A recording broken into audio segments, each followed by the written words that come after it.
تو ہم سے بھی رئیس ہے کہ آپ نے یہ ذمہ داری لی ہے. اللہ آپ کے مصیبتوں کو دور کرے, اللہ آپ کی پریشانیوں کو دور کرے, اور رسول اللہ غیب سے مدد کریں گے آپ کی. قریب 1000 یتیم بچے بچیاں ہیں.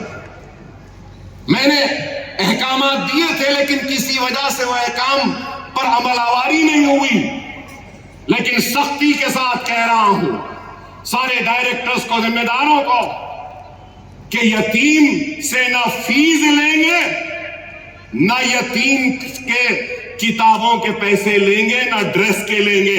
اگر کوئی یتیم ہے تو آئندہ سال سے کتابیں بھی فری, ڈریس بھی فری, اور اس کے بیلٹ بھی فری, جوتا بھی فری, بیگ بھی فری ہماری طرف سے. اور آج ہم اس محفل میں اعلان کرتے ہیں کہ ہم یتیم خانہ بنائیں گے انشاءاللہ 3 برس میں. ہم یتیموں کی دیکھ بھال کریں گے. گستاخی کی کہا کہ ایک جادوگر آیا ہے, اس کی باتوں میں نہیں آنا, اس کا نام محمد ہے.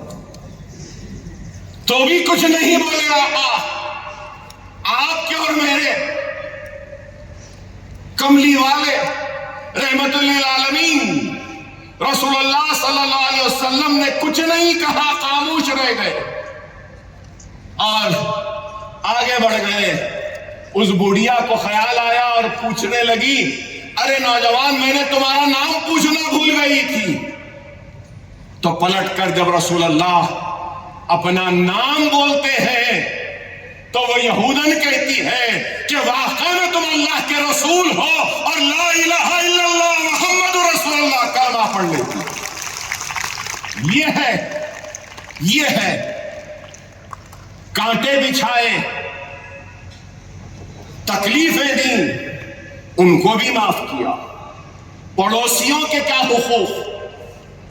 لیکن آج ہم صرف سمجھتے ہیں کہ نماز پڑھ لیے, قرآن پڑھ لیے, ہو گیا. نہیں, ایمان کے بہت سارے تقاضے ہیں, رسول اللہ کی تعلیمات بہت ساری ہیں. ایک نیک عورت تھی, نمازی تھی, قرآن بھی پڑھتی تھی, خیرات بھی کرتی تھی, سب کچھ کرتی تھی, لیکن اپنے پڑوسیوں کو گالی گلوچ کرتی تھی. صحابہ نے جب جا کر اس عورت کے بارے میں کہا تو رسول اللہ نے کہا کہ یہ جہنمی ہے, کہا کہ یہ جہنمی ہے.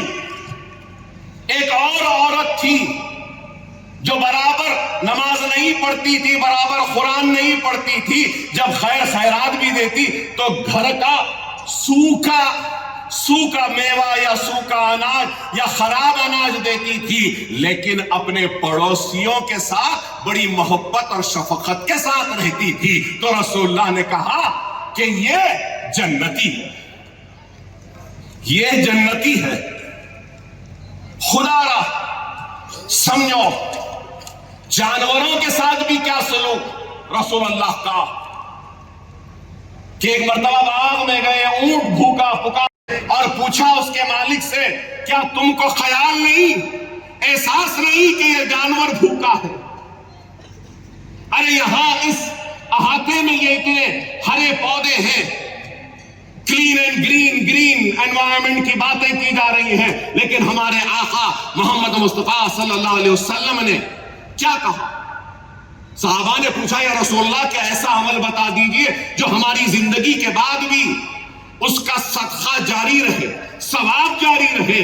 تو رسول اللہ صلی اللہ علیہ وسلم نے کہا کہ ایک جھاڑ لگا دو.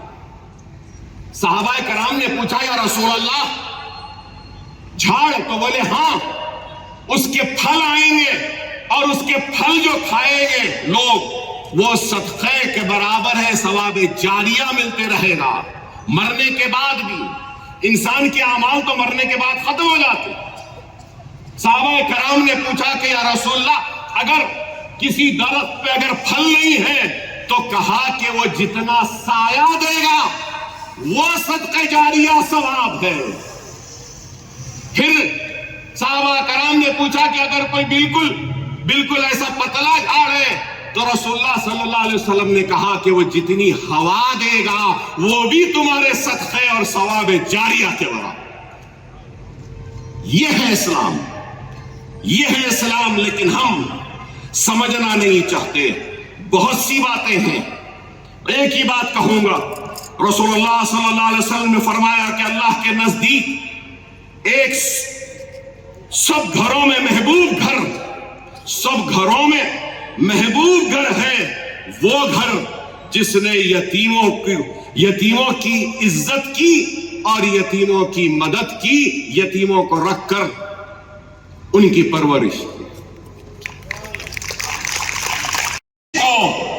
اپنے اس عمل کے ذریعے ظاہر کرتا ہوں کہ میں رسول اللہ کا عاشق ہوں، میرا ہر معاملہ رسول اللہ کے پاس ہے، اور یہی دعا کرتا ہوں۔ آپ سے بھی کہوں گا کہ دعا یہی کرو کہ رسول اللہ نظر کرم کیجئے، رسول اللہ عنایت فرمائیے، رسول اللہ کرم کریے۔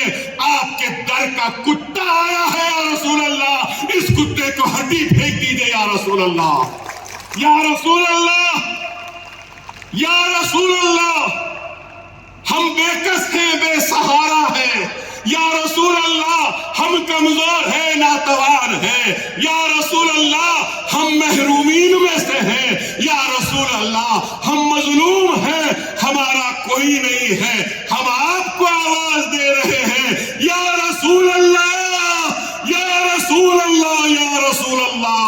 آپ ہم پر عنایت فرما دیجیے، نظر کرم کر دیجئے، ہمارے اداروں کی حفاظت کریے، اور یہاں پہ نونہال جو ہے ان پر آپ اپنا ہاتھ سر پر پھیرا دیجئے۔ اور دنیا شاید میرا مذاق اڑائے، لیکن میں کہہ رہا ہوں کہ جس درد سے، جس قلب سے میں نے اپنے آقا کو آواز دی اور رسول اللہ کہہ کے پکارا ہے، مجھے یہ ایمان کہتا ہے کہ رسول اللہ کی آمد ہے، یہاں پر یہاں آئے ہیں، اور یہی کہی ہے میرے آقا، دیکھ رہے ہیں میرے آقا آپ کو، اور آقا کی نظر کرم سے ہماری اندھیری زندگیوں میں نئے اجالے آ جائیں گے۔ وآخر الدعوانا الحمدللہ رب العالمین۔